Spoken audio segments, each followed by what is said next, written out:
Boa noite! E aí, educadores e educadoras de todo o Brasil, sejam bem-vindos e bem-vindas. Vamos para mais um bate-papo de inclusão na prática.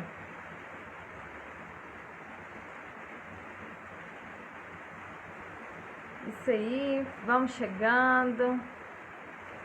Professora Lisandra, Josenilda, Cacilda, Marilante, sejam bem-vindas. Vamos falar sobre um tema hoje muito importante, que é o trabalho de sala de recursos. Helene, vocês que estão chegando e que tem como precioso esse tema, convide outras pessoas para participar com a gente nessa live hoje, que vai ser um divisor de águas aí para o entendimento do melhor recurso, do recurso mais importante que a gente tem na nossa sala de aula, na nossa sala de recursos. Vamos falar sobre esse recurso hoje e eu espero que a gente saia daqui com um aprendizado assim, muito bacana no final dessa live. Então já separa papel e caneta para fazer as suas anotações aí, porque a gente tem muita coisa bacana para falar hoje. O tema da nossa live hoje é sala de recursos, o recurso que você nunca imaginou ter. Alguém tem ideia de que recurso é esse? Já vai pensando aí, se você sabe que recurso é esse, me conta. Estão me ouvindo bem? Me conta como é que tá o áudio aí para vocês. Quem já chegou? Vou fazer uns ajustes aqui. Estão me ouvindo bem?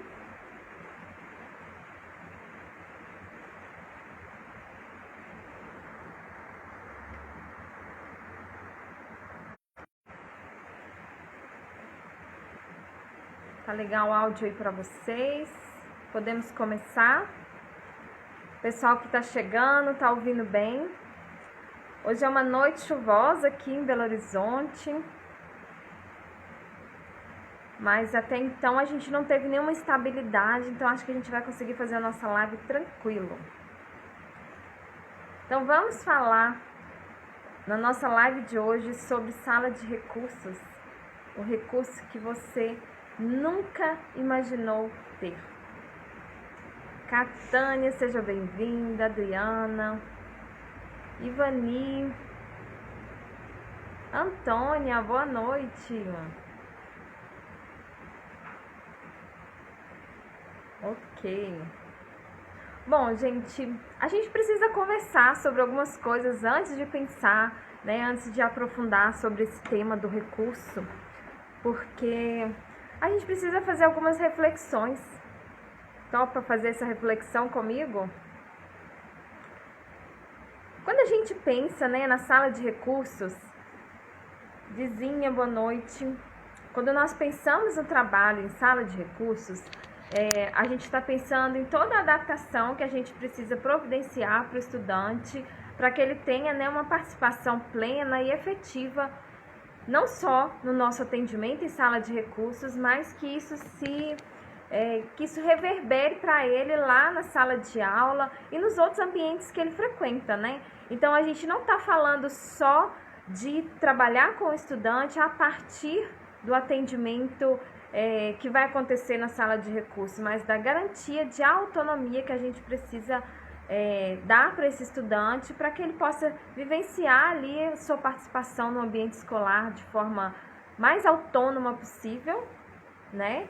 E também que isso traga para ele um benefício, um desenvolvimento para o resto da extensão da sua vida na sociedade, né? Então, todo o trabalho educacional voltado, né, para a perspectiva inclusiva, ele tem que ter um olhar, né, de protagonismo, um olhar de fazer esse estudante ser autônomo na sua participação, não só ali na sala de recursos, que a gente vai incrementando essa participação, mas na sala de aula e também na sociedade. Então, esse é um dos aspectos importantes que a gente precisa observar quando o estudante chega na nossa sala de recursos, né? E também quando ele chega na sala de aula, né? Porque quando a gente pensa nos recursos, a gente não está falando só do atendimento na sala de recursos, mas a gente também está falando dessa participação do estudante na sala de aula como um todo. Mas a gente sabe que o professor de sala de recursos ele tem um papel fundamental, né, nessa participação, porque ele é que vai trazer o aprendizado daquelas habilidades que são necessárias serem adquiridas, serem trabalhadas, serem consolidadas, que muitas vezes não são possíveis serem trabalhadas na sala de aula, porque a sala de aula o foco é o currículo escolar. Então, perceba que mesmo que a gente providencie adaptações para esse estudante na sua participação em sala de aula, no atendimento que ele recebe ali enquanto está com o professor de apoio ou o cuidador dele, a gente sabe que ele tem também uma participação importante lá na sala de recursos. E às vezes o que acontece na sala de recursos, e talvez a gente não tenha dimensão desse trabalho, é fundamental para o aprendizado do estudante. Então, falar do atendimento que acontece em sala de recursos é extremamente importante, por isso que eu quis dar um foco para o trabalho de vocês, né, professores que atuam na sala de recursos ou que está chegando, né, agora na educação especial e não entende muito a função do trabalho do professor de sala de recursos, ou para você que é professor regente e que também não tem uma compreensão clara desse trabalho. Então veja que a gente tem aí um emaranhado de informações, né, de pessoas que participam do processo escolar do estudante, né? Então o trabalho na sala de recursos ele tem uma extensão muito maior. Eu acredito numa importância que vai para além do que a gente oferece ali nas horas do atendimento em sala de aula com o professor regente, né? Então, eles são importantes, são fundamentais, precisa ser desenvolvido, precisa de crescer esse atendimento. Então, a gente precisa ter clareza desse trabalho que a gente está fazendo, né? Precisa estar bem claro todo o trabalho que a gente vai desenvolver ali, né? Então, quando eu vou pensar na atividade adaptada para o meu estudante, algo fundamental que a gente precisa ter e que, por ser tão óbvio, às vezes a gente não dá atenção para isso, é conhecer o estudante. É saber quem é esse estudante que está chegando, né? Saber a sua história de vida, o seu diagnóstico. E esses são dois pontos importantes que eu trago, né, na construção de um PDI, que são os dois primeiros indicadores de qualidade de um PDI. Não adianta a gente construir uma adaptação curricular para um estudante que a gente não conhece, né? Então, por isso, a gente não pode copiar e colar, né? Eu brinco assim, não pode copiar e colar do coleguinha. Não adianta você copiar do seu colega professor o PDI dele, que ele fez ou que alguém fez e passou para todo mundo, porque o máximo que você vai fazer é dar uma satisfação para alguém que te pediu o PDI, mas esse PDI não vai ter eficácia nenhuma. A adaptação que precisa acontecer ali talvez vai ser assim totalmente desnecessária, porque ela não foi feita de forma individualizada para atender um estudante específico, né? Foi feito para atender um outro estudante de outro professor que tem outra necessidade educativa. Então isso é muito importante, né, da gente ter isso como foco, porque o professor de sala de recursos, ele participa, né, da construção desse PDI, trazendo ali recursos e informações importantes sobre esse estudante. Nós precisamos conhecer de perto esse estudante. Porque como que a gente vai adaptar uma atividade para alguém que eu não conheço? Então, eu não sei quais são as suas necessidades educativas individualizadas. E aí eu vou dar um exemplo bem claro para vocês, porque que eu acho que vai trazer uma clareza sobre a importância de compreender, né, esses processos que parecem banais, mas eles são fundamentais e eles trazem uma abordagem muito diferente. E aí eu desafio você a pensar o seguinte: se a forma como eu estou fazendo até hoje não está funcionando, por que eu não posso me propor a fazer diferente? Né? E o que eu quero propor para você é enxergar esse estudante através de outra perspectiva. Um exemplo bem claro de como conhecer o estudante na escola. Recentemente eu estava numa formação e aí a gente trabalha nessa formação que é sobre construção do PDI.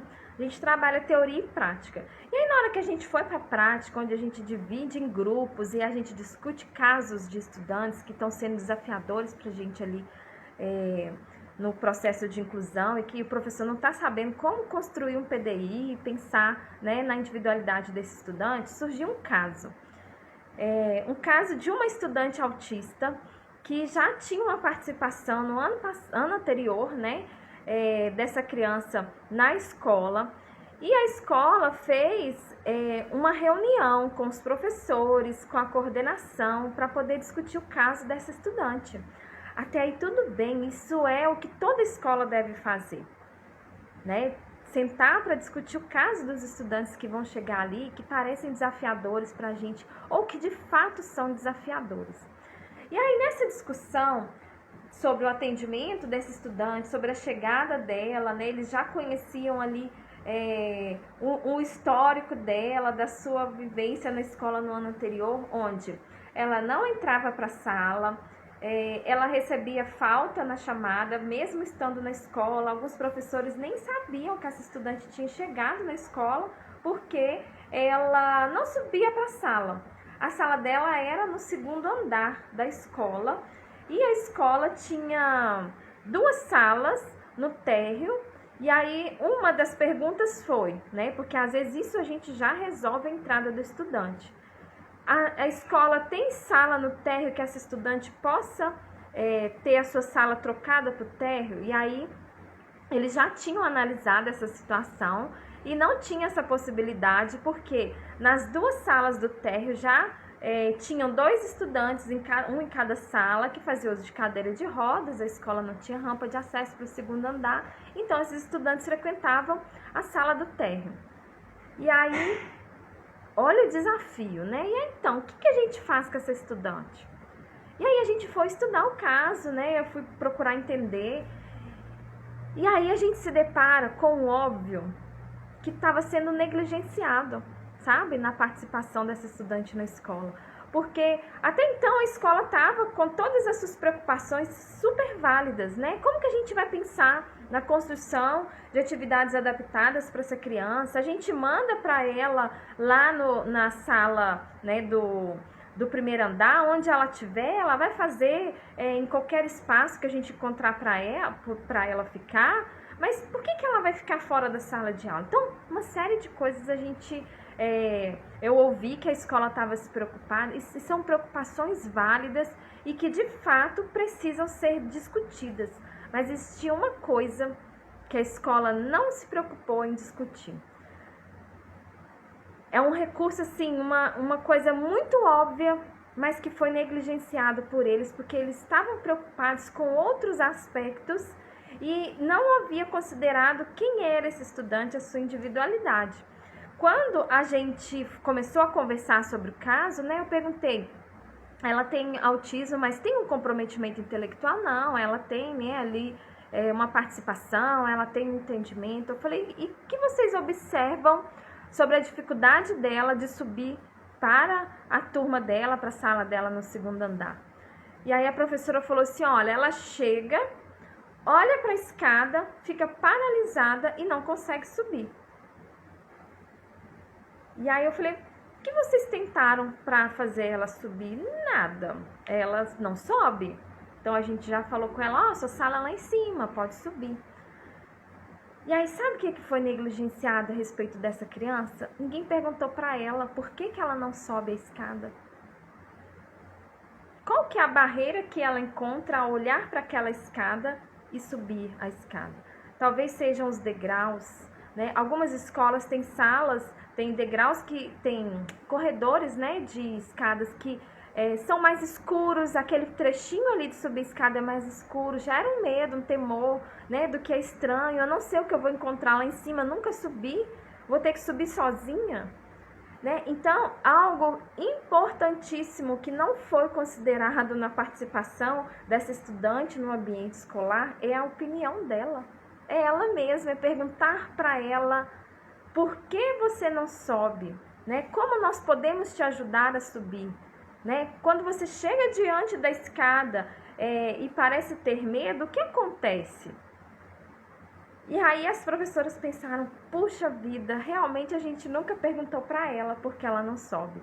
A gente estava preocupado como ia adaptar o currículo, como a gente ia fazer para o professor saber que ela estava na escola, para ela não receber falta, né? Ela estava na escola, então ela teve muitas faltas estando na escola, mas ela estava na escola sem uma participação efetiva.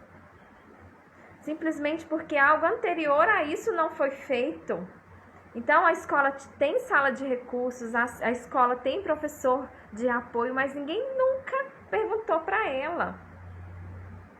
E era uma estudante que, né, pelo relato da história de vida, do diagnóstico, né, de toda a participação dessa criança na escola, a gente percebe ali que ela é capaz de opinar, mas ninguém nunca perguntou para ela.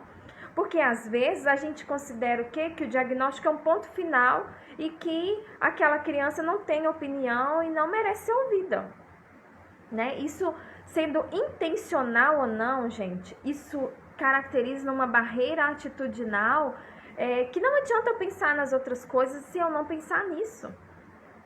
Então, a gente montou ali, né, nessa dinâmica, um planejamento para que essa estudante conseguisse subir para a sala no segundo andar, conhecesse a sua turma, os seus colegas, os professores dela, e aí o desafio começava a partir daí, né? Então, primeiro precisava trabalhar isso, a permanência dela, a entrada dela na sala e depois a permanência.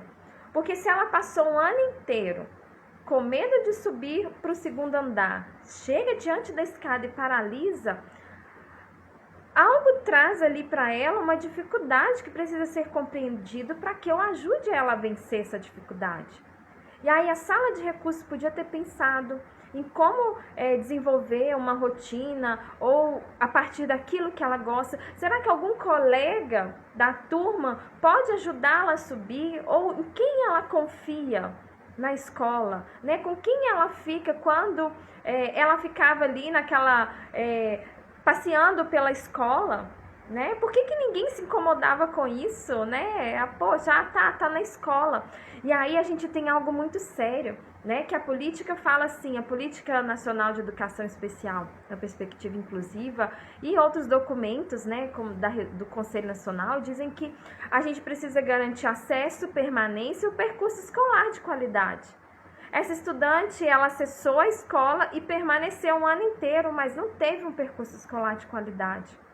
Simplesmente porque ninguém tomou uma iniciativa que era elementar, que era muito óbvia e que ninguém conseguiu enxergar, que era perguntar para ela por que ela não subia e como a escola podia ajudar ela a subir. Podia ser através de um colega, poderia ser através da ajuda da coordenação, da direção, ou de quem ela tivesse uma confiança para proporcionar a ela essa entrada e depois pensar na rotina de permanência dessa estudante na sala de aula, né? Então, às vezes, o simples fato de eu não conhecer esse estudante, saber que eu posso ouvi-lo e torná-lo participante do seu próprio processo de escolarização, já prejudica toda a participação, todo o processo de inclusão, porque ela foi matriculada e ela ficou na escola o ano inteiro, mas não teve o percurso escolar de qualidade. Olha como isso é sério.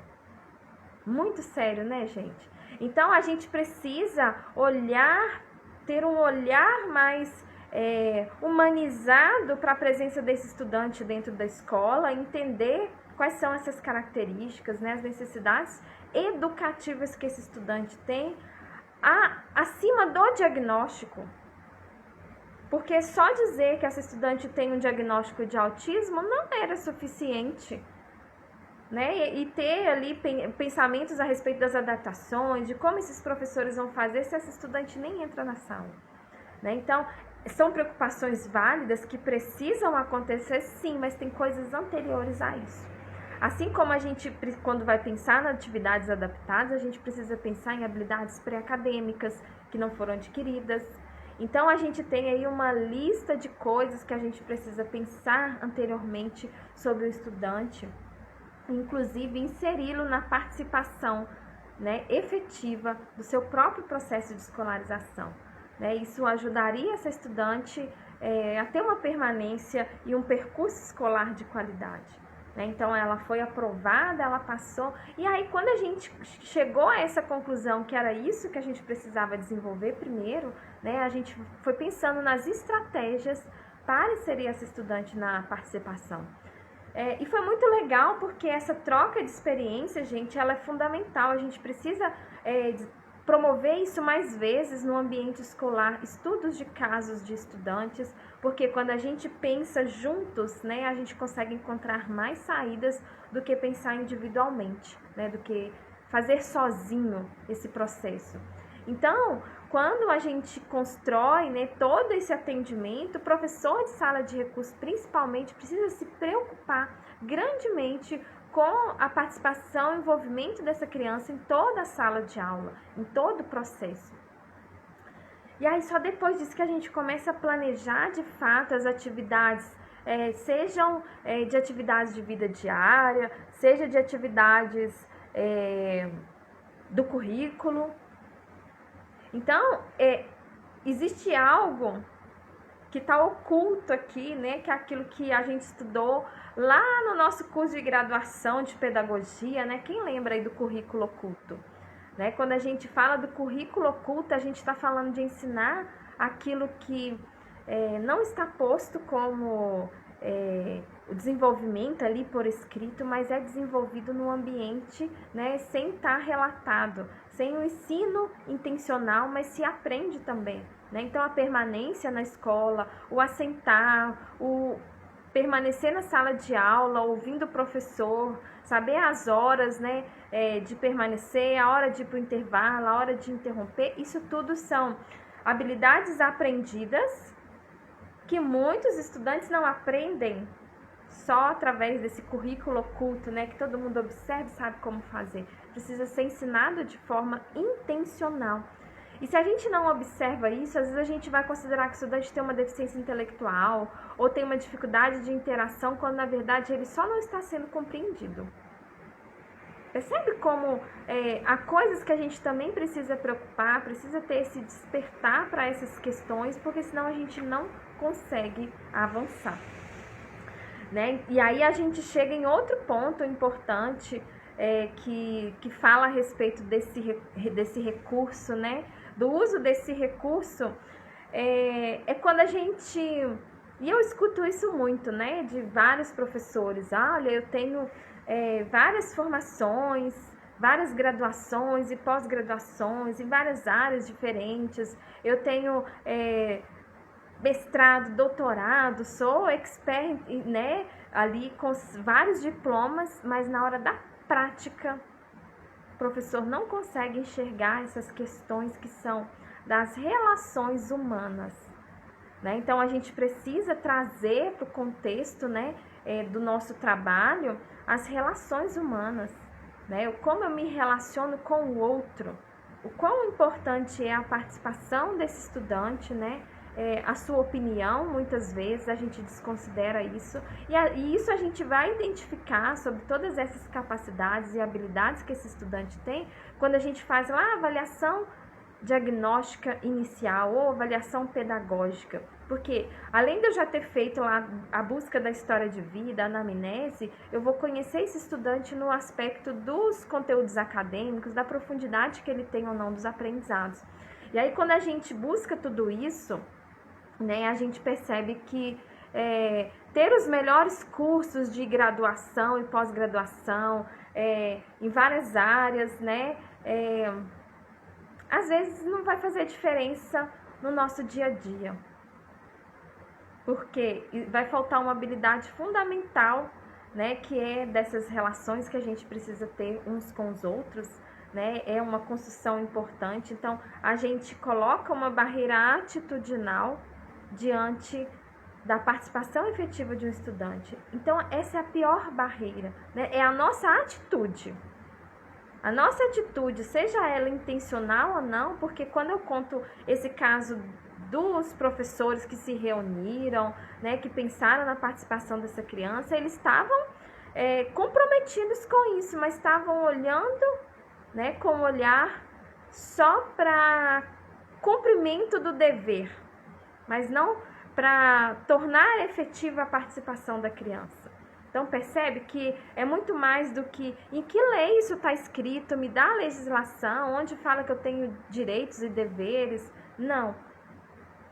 Né? Tudo isso é importante, mas não é isso fundamental na hora que a gente está ali na prática. Eu preciso saber lidar com esse estudante, eu preciso saber se ele tem um profissional que acompanha ele fora da escola, um profissional da área da saúde que tem contribuições diferentes da minha para poder fazer com que esse aluno participe de forma efetiva do atendimento desse estudante, o quanto esse profissional pode contribuir, pode trazer ali uma cooperação para o meu trabalho, né, trazer informações que são da área da saúde, que não são da minha competência enquanto educador, né, que nós como educadores temos uma competência e o profissional da saúde tem outra, mas quando a gente junta isso, a gente traz um equilíbrio para essa participação do estudante de forma efetiva, né? Então, quando a gente não usa isso ao nosso favor, a gente está colocando uma barreira atitudinal, né? E essa é a pior barreira, porque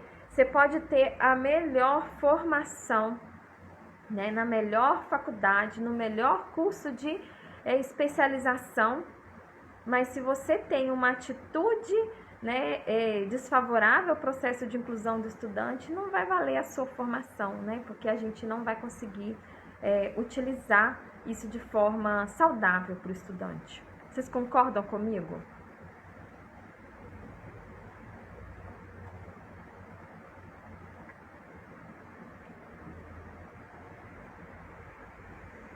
E aí, por que é importante a gente falar disso? Porque aí a gente chega lá na resposta sobre o recurso que você tem, que você não sabia, né, que ele era tão importante.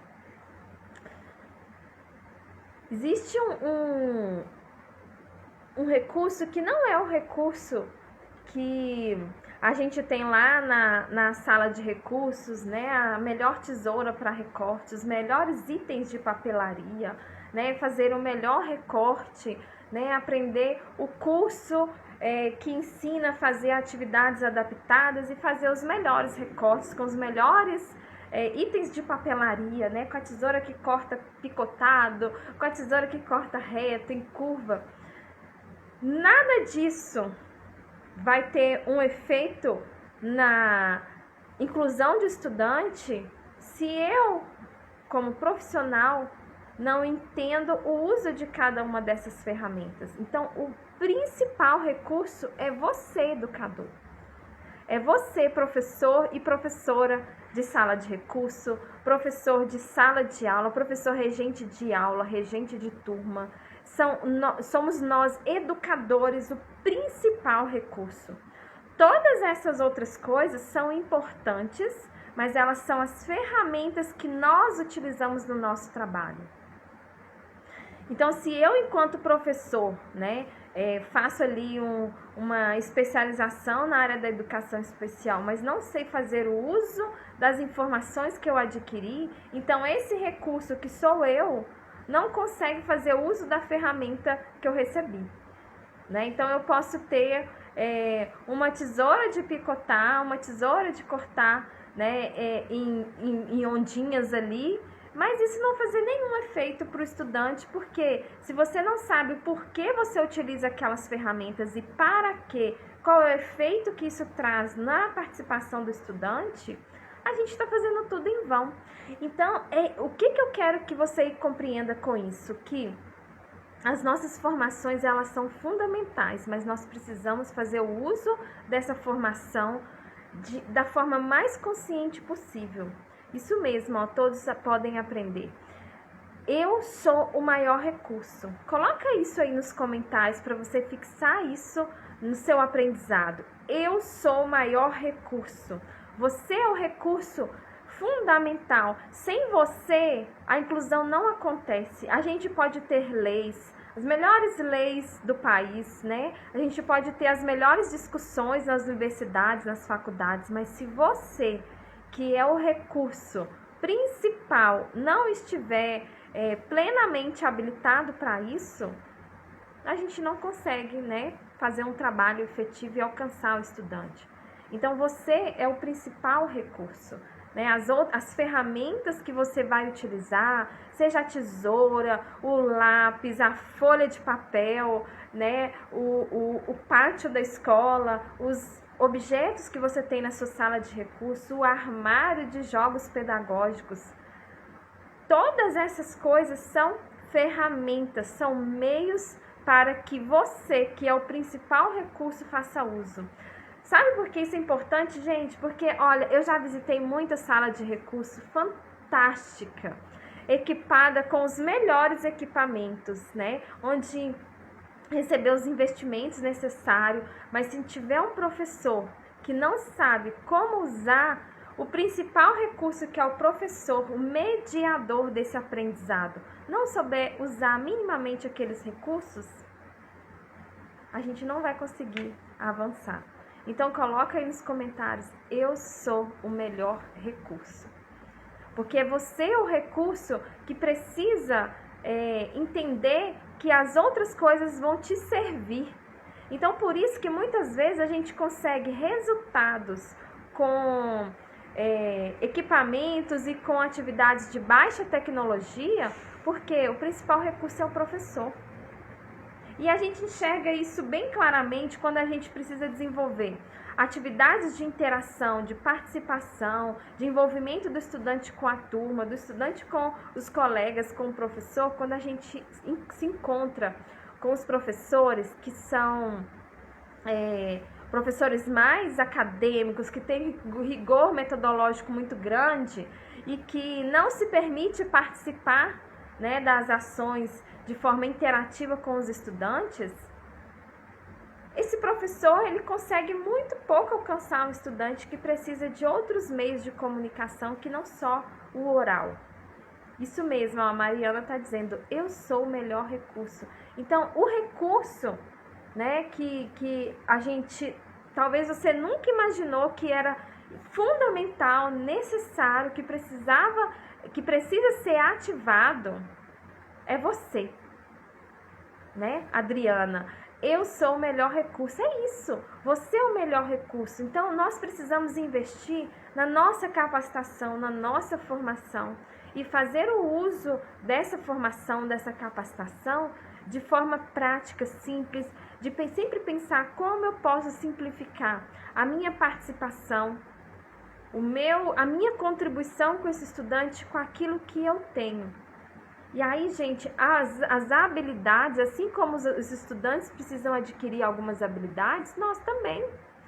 A gente não chega sabendo tudo, tendo todas as respostas. Aliás, a escola, né, gente, não tem que ter, não é obrigação da escola ter todas as respostas.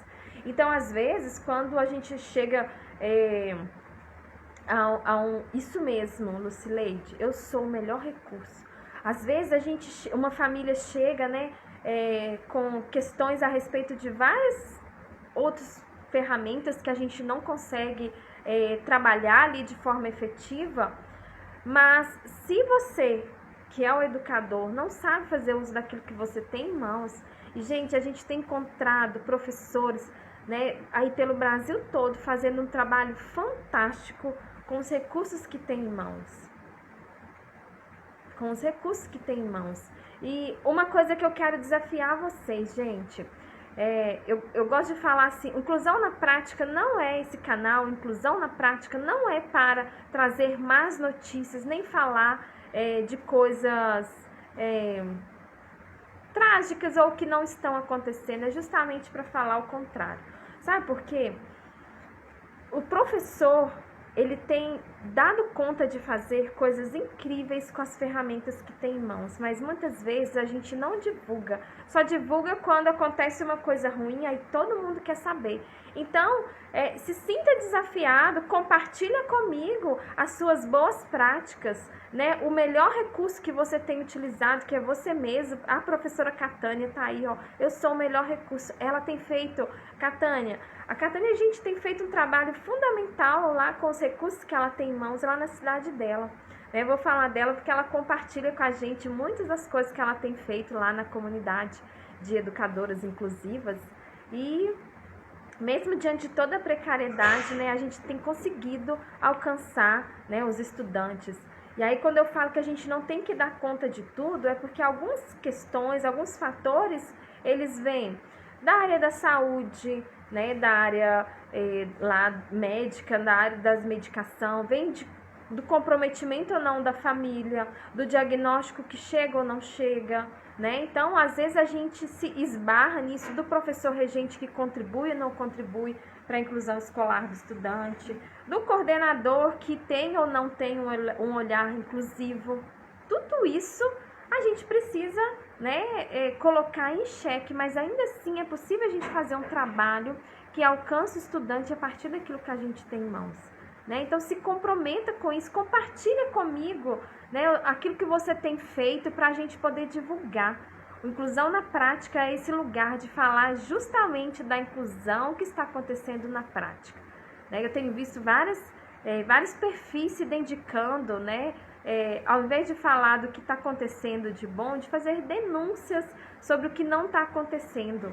Né? Isso é importante, mas às vezes na mesma escola que aconteceu um fato trágico, tem outro professor do outro lado fazendo a inclusão acontecer para os seus estudantes, e a gente precisa falar disso também, né? Porque a escola é um lugar de práticas e de muitos professores que estão de fato preocupados com a inclusão, né? Eu fiz uma capacitação nas últimas semanas para mais de 800 profissionais da educação, entre regentes de aula e de turma. E sabe o que eu descobri ali, porque foi um contato mais direto, né? Porque eu já fiz formações para professores de forma, mais na forma de palestra, mas essa a gente interagiu mesmo, eu sentei nos grupos, conversei com os professores. Sabe o que acontece? Sabe aquele pensamento que a gente ouve muito? O professor regente não quer saber de nada, o professor regente não quer saber de fazer inclusão. É mentira, gente. A maioria quer fazer sim, né? Os que falam que não quer fazer são a minoria, mas a gente acaba dando mais voz para o negativo do que para o positivo.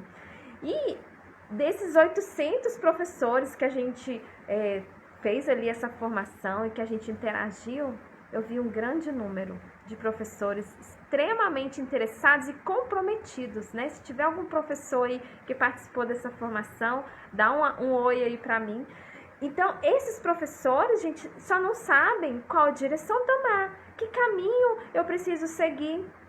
Ou seja, o recurso, que sou eu, não sei que caminho seguir. Então, não adianta a gente falar de inclusão, a gente ter, por exemplo, uma sala de recursos na escola, se eu não sei que caminho seguir. Se eu, por exemplo, enquanto professor de sala de recursos, não me apresento, não me coloco numa reunião pedagógica à disposição desses profissionais para ajudar, para contribuir. Muitos professores nem sabiam qual era o papel da sala de recursos na sua escola. Outros também nunca tinham se colocado à disposição. E às vezes é por não saber que caminho seguir, que caminho tomar. Né? Então a gente precisa, voltar a algo fundamental, que é ativar nós, que somos educadores. Por isso que nós somos o principal recurso. Se eu não ativo o modo comunicação, né, a gente não pode pressupor que todo mundo sabe o que fazer, como fazer e só não está fazendo porque não quer. Não podemos ter esse julgamento mais, porque tem muita gente que quer fazer, mas só precisa saber qual é o caminho. Né? Então, a Mariana Thiago tá falando aqui, que valida isso que eu tô contando para vocês. Na minha escola, os professores regentes estão super comprometidos com o meu aluno. Olha que legal. Então, assim, para além do que eu vivenciei nesses dias de formação com esses professores, né? A Mariana tá falando aqui também. Eu sei que muitos de vocês podem falar a mesma coisa, né? Então, nós somos os recursos, nós precisamos ser capacitados, precisamos receber formação. O professor da sala de recursos, ele tem que dedicar um tempo da sua carga horária para essas formações, para trazer a contribuição da sala de recursos para a escola, porque a sala de recursos ela tem que servir a escola. Ela tem que servir a escola nas questões que competem, né, ao público-alvo da educação especial. Então, é importante que todos saibam qual é a função da sala de recursos. Mas se eu, que sou o professor, o principal recurso para aquela sala funcionar, não me coloco nessa posição, a sala às vezes não vai funcionar mesmo. E aí a gente vai ter que fazer um trabalho mais elementar de novo, né, de trazer a compreensão, de trazer o entendimento do porquê da sala, por que eu, professor de sala de recursos, estou ali naquela sala, o que eu faço, qual a contribuição que eu posso dar, né, como você, professor regente, pode me ajudar na participação do seu estudante lá na minha sala de recursos. Então, percebe que se você, que é o recurso, que é a pessoa fundamental, não ativa esse modo em você, a gente não consegue ter um sucesso escolar. É lógico, né, gente, que para tudo isso a gente precisa das ferramentas.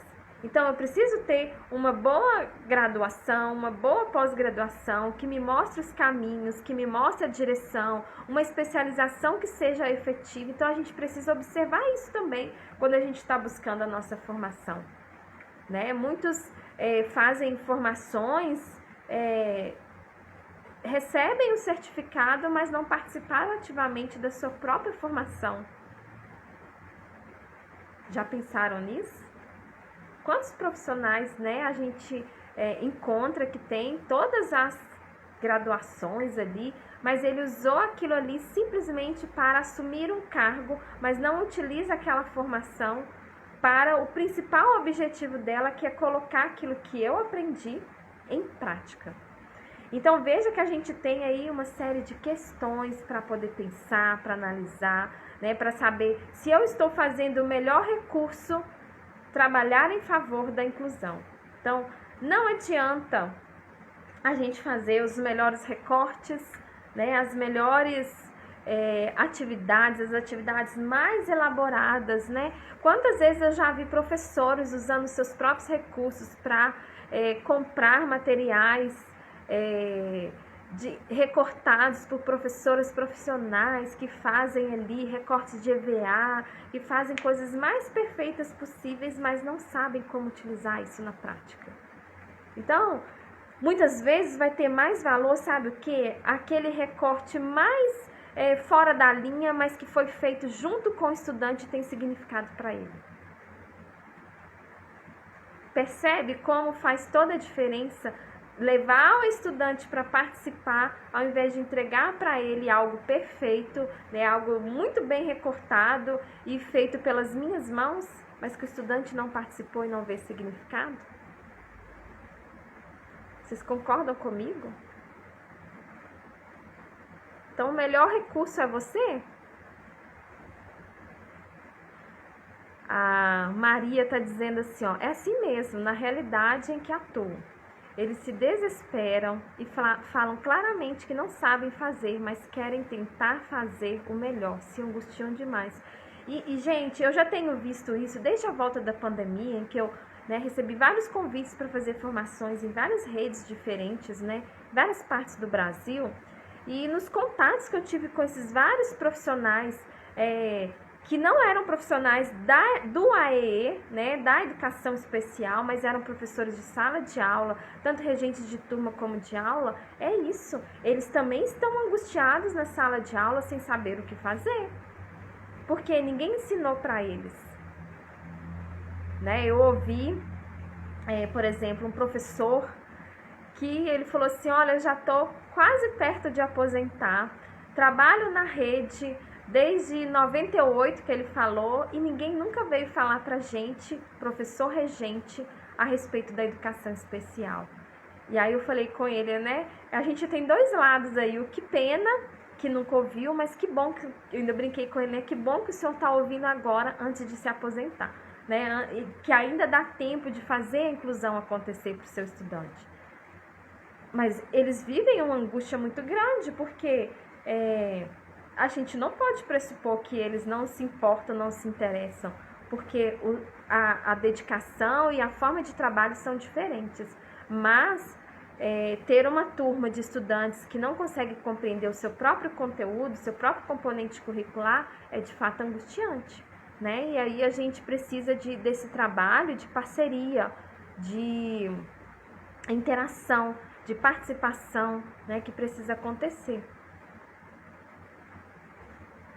Lucileide, precisamos conhecer o aluno, saber qual a habilidade ou quais as dificuldades para, através de mim, né, professor, principal recurso adaptador, adaptar as ferramentas necessárias para a evolução desse aluno. É exatamente isso, Lucileide, você entendeu a mensagem que eu trouxe para hoje, né? A Lucileide trouxe um resumo da mensagem que eu trouxe para vocês hoje. Muito legal. Eu sei que a gente tem, né, muitos casos, né, gente, de escolas que não estão fazendo a inclusão acontecer e, de fato, a gente sabe disso, é um problema muito sério.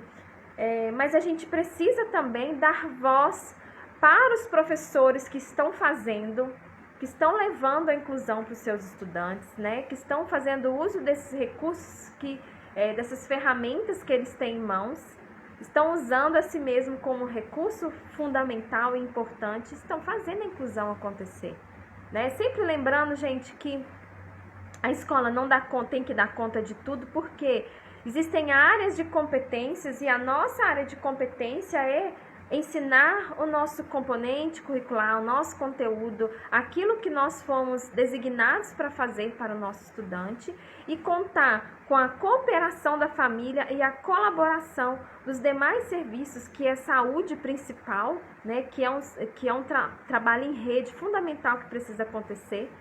E aí, a partir disso, a gente pensar como podemos trabalhar em conjunto para fazer essa inclusão acontecer, porque tem informações lá da área da saúde, dos consultórios, das terapias, né, que eu não tenho que reproduzir na minha sala de aula, mas que são importantes cooperarem com o trabalho que eu faço. Então, a gente só precisa alinhar isso, alinhar esse trabalho, alinhar esse entendimento, que muitas vezes a gente não está acostumado. Por quê? Porque às vezes a gente está ali trabalhando de forma individual, sem contar com a participação do outro, sem entender a importância e a presença, né, da colaboração desses profissionais, né?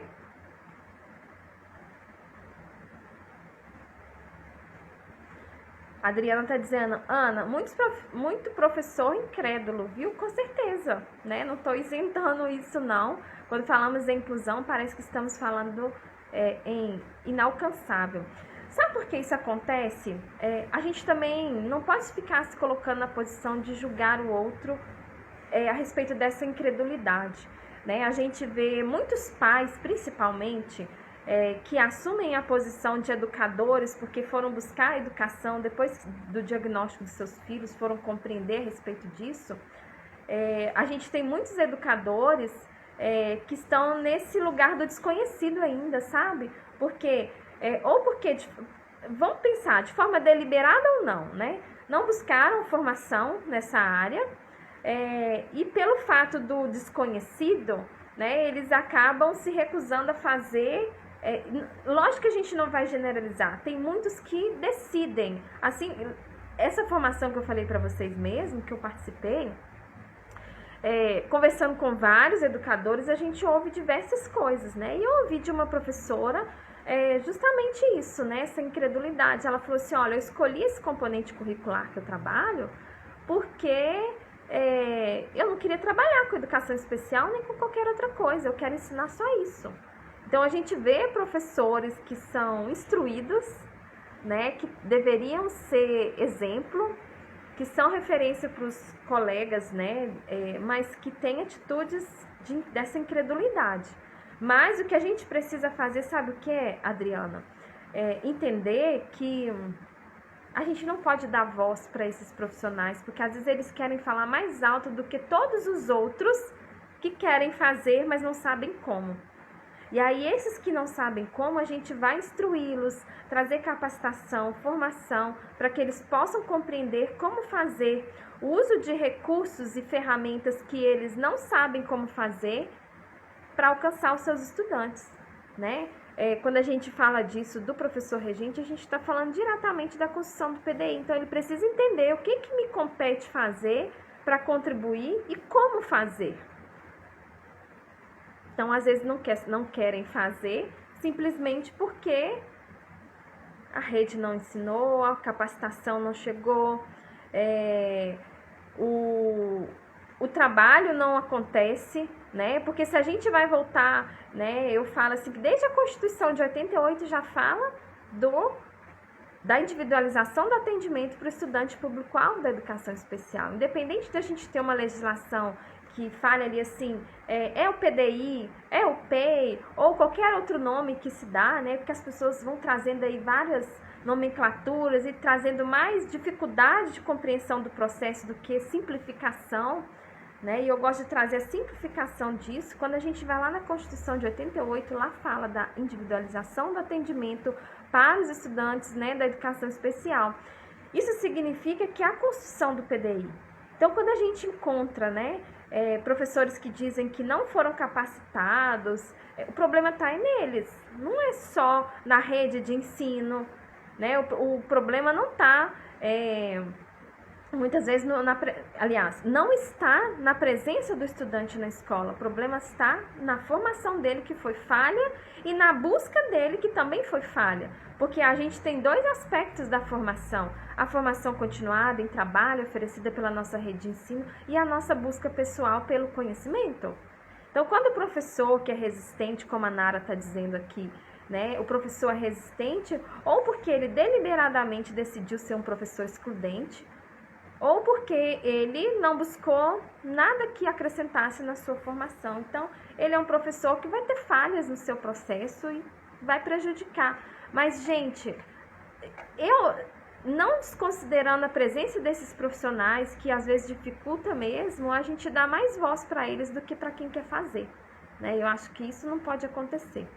Eu preciso ouvir mais os meus colegas e saber quem está disposto a fazer e não fazer, para a gente se juntar a esses que querem fazer, que são muito maiores, né? Aí vocês vão descobrir, como a gente descobriu nessa formação, uma rede de ensino. A gente não fechou a capacitação ainda, mas mais de 800 profissionais já passaram pela formação, já aprenderam sobre a construção do PDI, né? E quase todos foram bem categóricos em falar a respeito disso, né? De não saberem qual o caminho, de não perceberem que eles tinham em mãos tudo o que eles precisavam para poder fazer o que precisava fazer.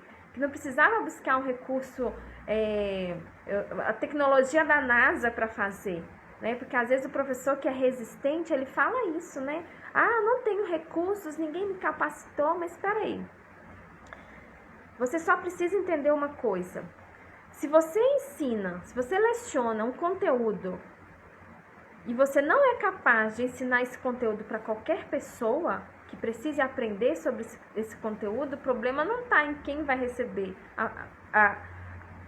o ensino, está em você que não consegue utilizar todos os recursos da educação para ensinar essa pessoa, né? Então, isso se aplica à educação especial de uma forma bem clara, né? A falha que o professor regente encontra, a resistência que ele encontra em não ensinar para o estudante o seu próprio conteúdo, a falha está nele. Então, quando ele consegue enxergar isso, peraí, eu sou um professor de língua portuguesa e um estudante passou por mim durante vários anos letivos, né? E chegou lá no final sem saber escrever o próprio nome, a falha não está no estudante, está nele que não soube ensinar o seu próprio conteúdo, né? Então, assim, a gente precisa trazer essa consciência para o professor, e aí, a partir do momento que ele entende isso, ele fala assim: agora eu sei o que eu tenho que fazer. Eu tenho que buscar as ferramentas para ensinar esse estudante de forma diversificada o aprendizado do meu conteúdo, né? Se o estudante não consegue compreender, faltaram habilidades do conteúdo que é dele para ser aprendido. Então, o que eu preciso fazer? Buscar essas falhas, montar o planejamento e adaptar as atividades a partir da necessidade educativa desse estudante, né? Então, é importante a gente pensar nisso tudo. E aí, quando a gente fala do atendimento em sala de recursos, gente, o professor de sala de recursos tem um papel fundamental nisso. Fundamental. Quando a gente olha as habilidades, né, as atribuições do professor de sala de recursos, elas são diversas. E não é só o atendimento do estudante na sala de aula, na sala de recursos. E às vezes a gente fica só focado nisso, né? Então, nós também precisamos, né? Eu imagino que temos vários coordenadores aqui, vocês são responsáveis por coordenar esse atendimento. Sabiam disso? De saber o quanto o funcionamento da sala de recursos está sendo eficaz para o atendimento na sala de aula, na escola como um todo, né? Na participação desse estudante, porque, vou achar aqui, para a gente caminhar para o final. Não adianta eu ser um professor de sala de recursos se eu não sei usar os recursos que eu preciso utilizar a meu favor. Então, eu sou o principal recurso da sala de recursos e preciso usar as ferramentas que eu tenho à minha disposição. Sabe qual é a principal delas, gente? São as atribuições do meu cargo. Porque às vezes a gente está fazendo algo que não é o que eu deveria fazer na minha função. Ou eu estou me dedicando mais a alguma coisa e estou deixando outras a desejar. Olha só, uma das atribuições do professor de sala de recursos, que é fundamental.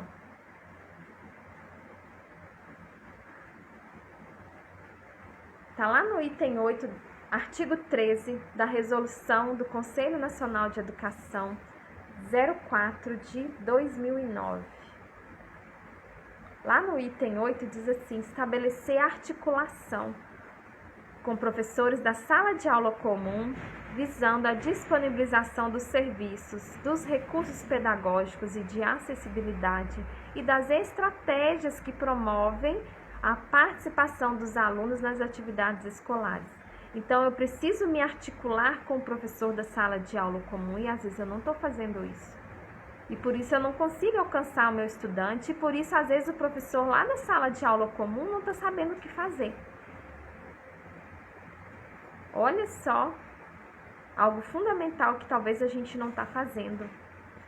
O item 5, estabelecer parcerias com áreas intersetoriais na elaboração de estratégia e na disponibilização de recursos de acessibilidade. Então, a gente tem um papel muito mais importante do que apenas promover a inclusão do estudante na sala de recursos ali, a sua participação e fazer com que isso se estenda para o ambiente escolar. Essa é só uma das nossas tarefas, por isso o professor da sala de recursos é tão importante.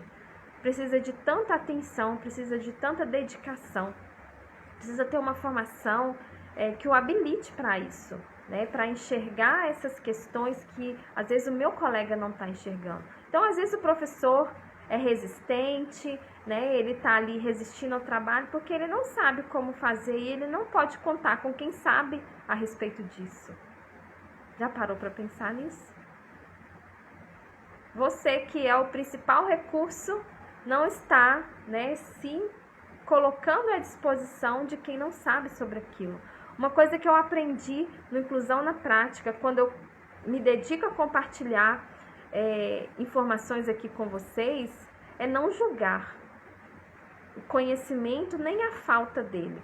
Porque às vezes a falta do conhecimento é porque eu também nem sei onde buscar. Às vezes eu nem sei que legislação fala a respeito da minha atribuição. Às vezes, quando o professor pergunta se onde na lei fala que eu sou obrigada a incluir esse estudante, é porque ele está com esse medo do desconhecido. Às vezes é deliberado, gente, e nós vamos excluir esse que faz isso de forma deliberada e decidiu, né, como a professora falou para mim, eu escolhi esse componente curricular porque eu não quero saber de nada de inclusão, né? Então, eu vim aqui nessa formação porque eu fui obrigada. Então, com esse professor, eu não consigo fazer nada com ele, não. Mas com os outros, foi uma professora que falou isso pra mim, numa turma de mais de 100 pessoas.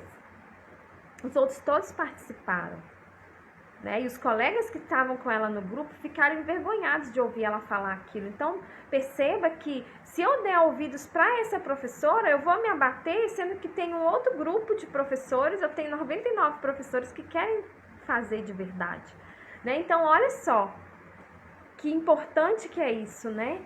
Eu saber que eu preciso falar para quem quer ouvir e para quem está disponível para o aprendizado. Então, a gente precisa falar disso nas reuniões pedagógicas, a gente precisa que a coordenação acorde para trazer esses assuntos o mais rápido possível para a discussão, para a gente poder saber o que fazer, trabalhar de forma coletiva, colaborativa, construir documentos juntos, encontrar um meio de compartilhar isso, que nem sempre é na forma do encontro físico, né? E às vezes a gente não enxerga isso. Josélia, quem puder, coloca aí pra gente resolução do Conselho Nacional de Educação 04 de 2009. Essa resolução, coloca ela aí para os outros que não anotaram também poderem anotar. Ela institui as diretrizes operacionais para o atendimento educacional especializado, ou seja, ela que traz a direção do AEE na educação básica, né? Então fala de toda a sua organização, tá? Ó, a Adriana tá falando, peraí, deixa eu pegar o outro comentário dela. Ana, faz uma cartilha pra gente passar para os nossos professores regentes. Fui passar a cartilha do governo, escutei assim, muito grande, ninguém vai ler. E às vezes é isso mesmo, gente. Sabe por quê, Adriana? Às vezes não adianta, a gente pode entregar uma cartilha muito grande, né? E ele até fazer uma leitura depois, mas se a gente não faz um estudo coletivo, uma fala coletiva sobre isso, eles vão dizer isso mesmo. Assim como quando eu falo assim, vamos ler a legislação, ninguém quer ler. Né? Por isso que quando eu trago esses documentos para vocês, quando eu trago isso na forma de aula, de palestra, eu traduzo isso em gráficos, em imagens que vão traduzir aquele texto grande que é de difícil compreensão. Porque depois, na hora que eu for ler, mesmo que eu leia só um trecho, eu entendo o que eu ouvi anteriormente. Então, às vezes, falta a gente só pensar nessa didática que a gente tem para falar dos conteúdos, né? Mas para trazer, porque às vezes é grande mesmo, tem informações que não compete a todos e às vezes o professor só quer saber assim, o que diz a respeito da minha atribuição. Então, a gente entender antes de passar a informação também é importante, tá? Mas a dica é legal. Eu já gosto, né, de trazer essas coisas mais gráficas, mais fácil de visualizar. Eu gosto de traduzir a legislação, que é chata mesmo, né, gente? Às vezes a gente pega um documento aí muito grande e fica assim, meu Deus, né? Às vezes, essa resolução, por exemplo, que orienta, né, o AE na educação básica, que traz ali a direção da sala de recursos, ele tem, 3 páginas. Mas ninguém quer ler os artigos e vir para compreensão, né? Às vezes a gente escuta muito assim, né? Quando virar filme eu assisto. Às vezes é isso que a pessoa está esperando, né? Quando alguém lê, entender, né? Quem entende melhor do que eu sobre esse assunto, ler e trazer a compreensão disso, depois eu consigo voltar e ler e compreender. Né? Então, quando a gente ouve isso, Adriana, a gente precisa entender assim, será que isso é uma resistência ou é porque o professor realmente pensou assim, eu vou ler e não vou compreender? Né? E aí a gente ajuda os outros também a aprofundarem nessa questão. Adriana colocou, obrigada, Adriana, é o item 8 do artigo 13. Tá? Então, resolução, Conselho Nacional de Educação, 04 de 2009, artigo 13, item 8. Mapa mental, adoro. Adoro fazer isso. Isso aí, meninas. Obrigado por colocarem aí nos comentários, que aí vai ajudando também outras pessoas. Quem vai chegando depois.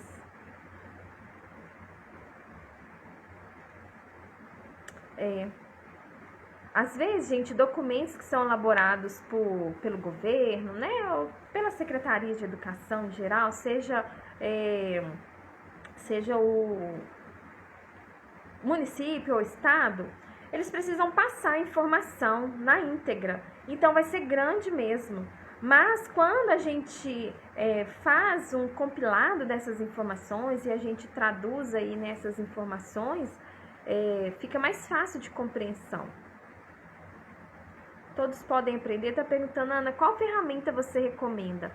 Gente, eu tenho, né, um documento, um material muito prático para a construção de sala de recursos, né? Então, eu vou aproveitar essa pergunta. Deixa eu pegar aqui para vocês. Não sei se vocês já viram, né? O planner da sala de recursos é esse material aqui lindo, ó, de capa dura, uma encadernação legal. Já estão esgotadas as versões físicas, mas você pode adquirir ele de forma um arquivo digital e pode fazer aí sua própria impressão, mas ele traz aqui, ó. Deixa eu ver se eu consigo mostrar. Ele tá organizado, ó, pasta da sala, pasta do estudante, pasta da avaliação e planejamento.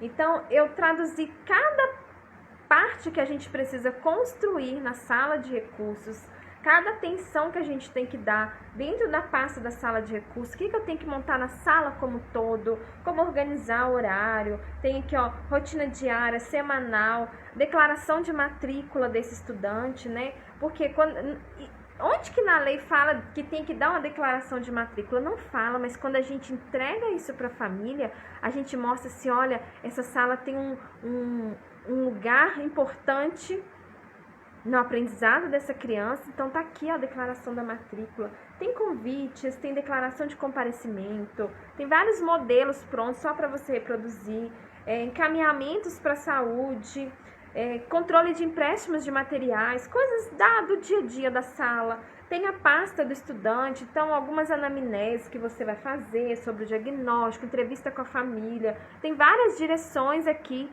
que vocês podem ter. Ó, diário de bordo, tem aqui um diário de bordo, quadro de frequência, um semanário para o estudante, a pasta de avaliação e planejamento, tem várias coisas, ó, para você avaliar a leitura do estudante, para você acompanhar esse processo de leitura do estudante, junto com o professor da sala de aula, a escrita, a produção de texto, porque quando você faz essa avaliação e acompanha o processo, então eu coloquei tanto a avaliação e o planejamento, olha que legal. Bem prático, gente, para a construção desse... E também a pasta de monitoramento do aprendizado.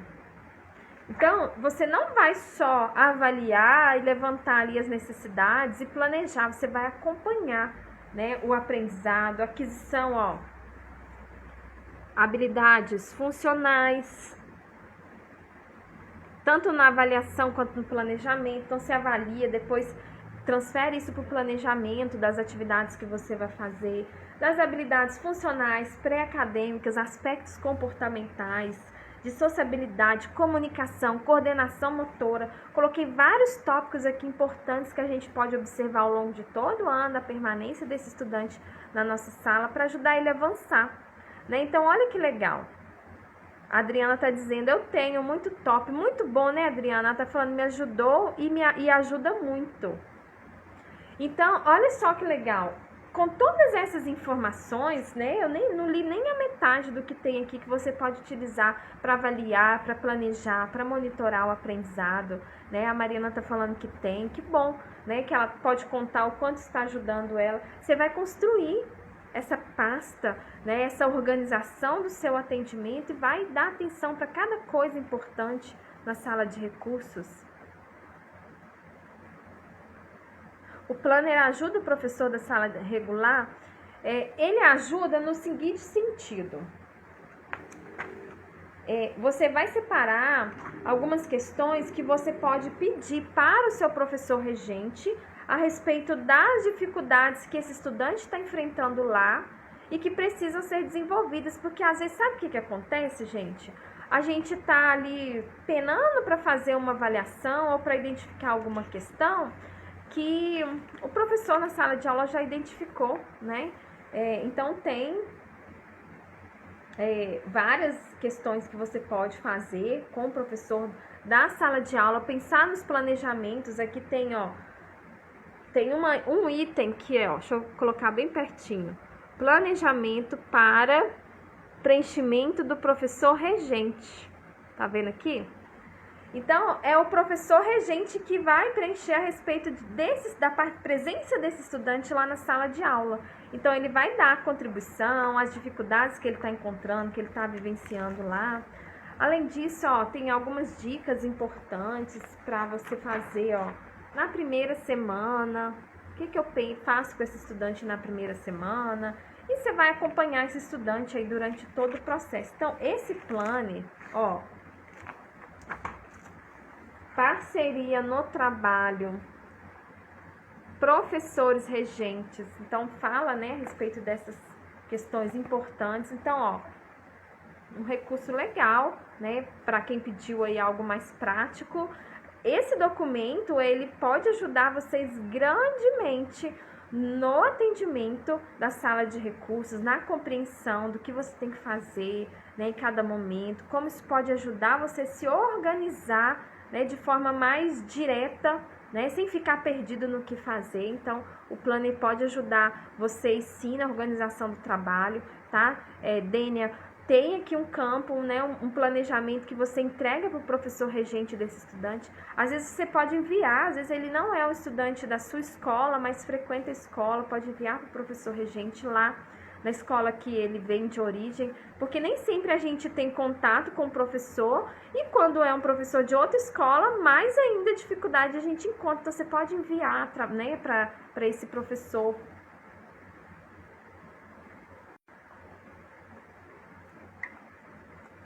Deixa eu ver o que mais.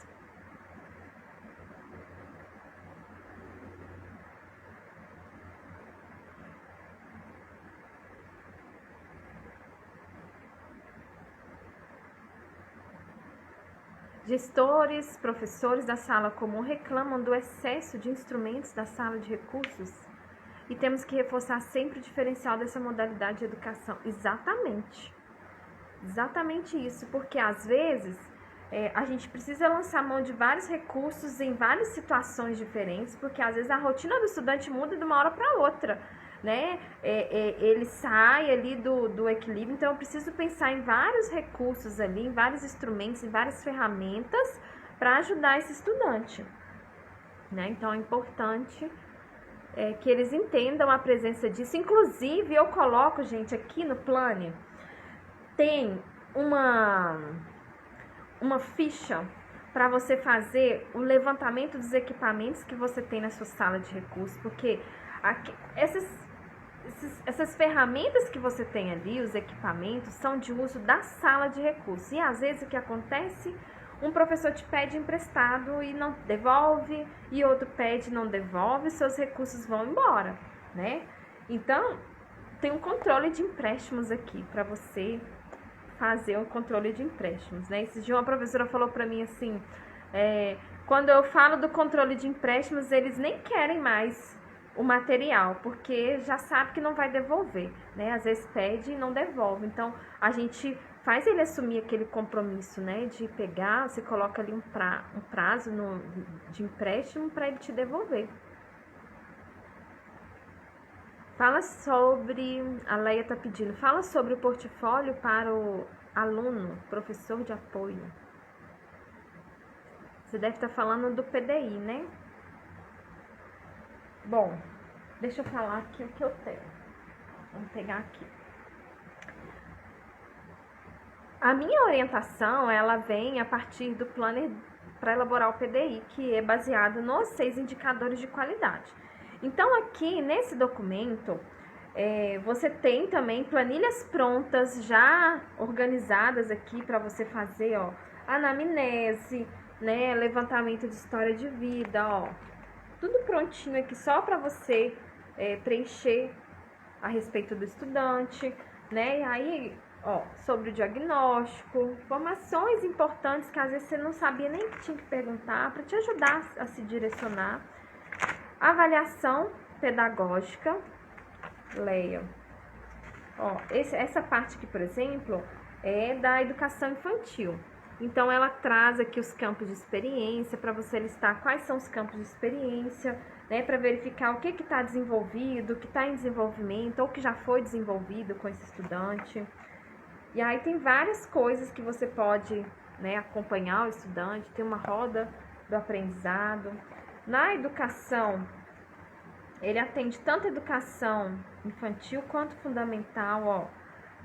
Lá no fundamental, desenvolvimento da leitura, alguns aspectos importantes para você verificar sobre o desenvolvimento da leitura. E para além da leitura, a oralidade. Às vezes, gente, a gente esquece da oralidade na hora de avaliar. E sabe o que acontece? O professor de apoio, ele precisa pensar na oralidade desse estudante, porque às vezes é a ferramenta que esse estudante tem para poder se comunicar, né? Às vezes ele não faz a comunicação escrita, seja por não estar alfabetizado, seja por ter, né, algum comprometimento motor. E eu preciso saber como que está o avanço da oralidade. Ó, tem várias sugestões de atividades, ó. Desenvolvimento do raciocínio matemático, algumas sugestões de atividades em todo o desenvolvimento do raciocínio, que são 7 itens diferentes com várias sugestões, ó, planilhas para fazer a avaliação. Gente, tudo muito simples, tá? Sabe por quê? Porque de complicado a gente já tem muita coisa, né? Então, habilidades para serem observadas em cada componente curricular, com 3 colunas aqui para você colocar sobre habilidade que precisa ser consolidada, né, que não foi consolidada ainda, qual flexibilização que você vai utilizar e a metodologia para poder te dar esse direcionamento para você montar os seus planejamentos. E aí você vem com o planejamento do que você precisa fazer, como esse estudante vai ser avaliado, enfim, gente. Tanto na questão do PDI, quanto na questão do desenvolvimento e organização da sala de recursos, a gente tem aqui, ó, olha só que legal. Essa ferramenta, ela é importantíssima, ó, de registro de notas. Acompanhe o estudante e o registro das suas notas durante todo o ano letivo, que é o monitoramento do aprendizado. Ó, a nota do bimestre, a nota alcançada, para eu acompanhar o avanço desse estudante. Então, monitorar o aprendizado é tão importante aqui na construção do PDI, né? Porque eu vou evoluindo no PDI a partir do aprendizado, mas lá na sala de recursos também a gente tem uma ferramenta muito legal para fazer o acompanhamento desse monitoramento do aprendizado. Então, tem muita coisa, gente, ó. Os tipos de flexibilizações que a gente pode utilizar, o que eu estou fazendo, ó, em relação à temporalidade, em relação a processo avaliativo. É muita coisa, gente, muita coisa mesmo. Bem completo, tá? Esse planner, tanto de sala de recursos, que é esse aqui, quanto o planner do PDI, são 2 ferramentas importantes para vocês, né? Tudo que tá aqui eu falo para vocês, mas vocês podem buscar aqui nas lives, mas aqui ele está traduzido no material que você pode ter em mãos e se organizar de forma bem tranquila.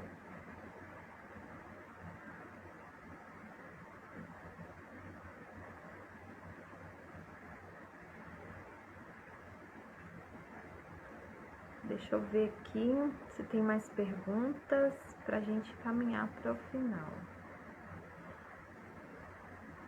Adriana, Ana, estou com dificuldade em fazer anotações pontuais. Você tem alguma dica? Principal coisa para a gente fazer essas anotações pontuais é ter um caderno de registro de anotações ali o tempo todo, né? Ou fazer um registro, faz ali um bloco de notas ou fala no celular e depois você transcreve isso para o material, porque nem sempre a gente consegue parar o tempo todo para fazer esses registros, né? Mas, deixa eu ver aqui. Você pode, ó, aqui por exemplo, tem alguns registros que você pode fazer do estudante, da organização desse estudante. Ó, da rotina diária, você pode ver, né, durante toda a semana, quais pontos principais foram acontecendo ali sobre esse estudante que eu preciso anotar, que eu preciso registrar. Então, a minha dica é sempre pensar assim, como eu posso resolver esse problema que eu tenho da forma mais prática possível, né? Qual a sua facilidade? É anotar rapidinho ali no celular, depois você transcreve para o material, porque seja, gente, no atendimento em sala de recursos, seja no atendimento do estudante de forma individual com a construção do PDI, a gente precisa ter bem claro a importância do registro, né? Então, mesmo que a gente não registre isso diretamente ou, né, imediatamente no documento, a gente precisa ter o registro disso em algum lugar para a gente depois fazer as anotações. E aí eu acho, sabe, Adriana, que talvez você possa pegar alguns pontos, né, importantes e ir colocando. E depois você traduz isso em uma avaliação. Isso pode servir a você como uma avaliação do que ele está conseguindo ou não, né, da dificuldade que ele está tendo, se aquele ponto é importante ser revisto mais vezes. Então, já ajuda bastante, né, você fazer essas anotações. Isso, ó, do celular foi perfeito. Isso. Às vezes, gente, tá vendo como que às vezes é uma coisa assim tão simples, né, que a gente não se dá conta de que a gente pode fazer, né? Mas fica ali, né? Você tá falando que evita durante o atendimento, mas para registro pode funcionar. Às vezes você pode, quando você tá ali no atendimento, deixa uma folha em branco do seu lado, né? E vai anotando ali rapidamente. Mas às vezes a gente não consegue, o estudante tá ali interagindo. Você grava um áudio para você mesma e depois você faz a anotação, tá?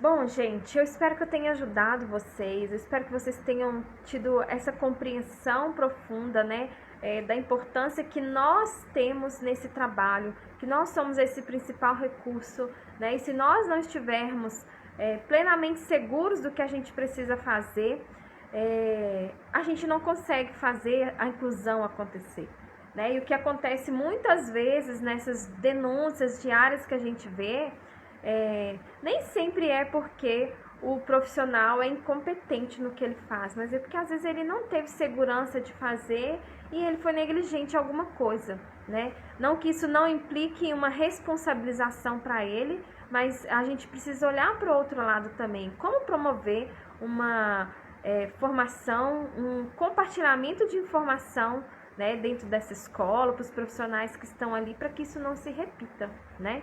Então, a gente precisa, às vezes, pensar, dar um passo atrás, né, e pensar em coisas que são fundamentais, que são elementares e que talvez a gente não está enxergando. Obrigada, Adriana. Obrigada a todos que ficaram aqui, todos que vão assistir depois. Obrigada pela participação de vocês e pela interação. Se tiverem dúvidas, né, a gente vai deixar caixinhas de perguntas e vamos responder, né, várias perguntas aí para vocês.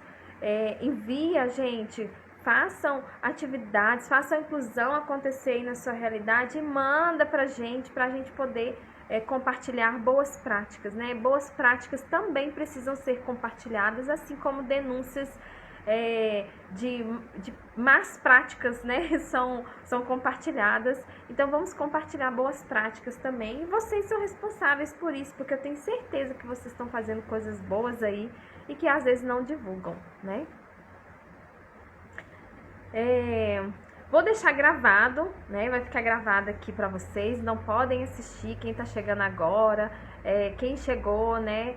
Depois que a gente já tinha começado, vai ficar disponível para vocês aqui no canal. Compartilha com outras pessoas também, pra gente alcançar o maior número de pessoas e fazer a inclusão acontecer aí onde a gente precisa que ela aconteça.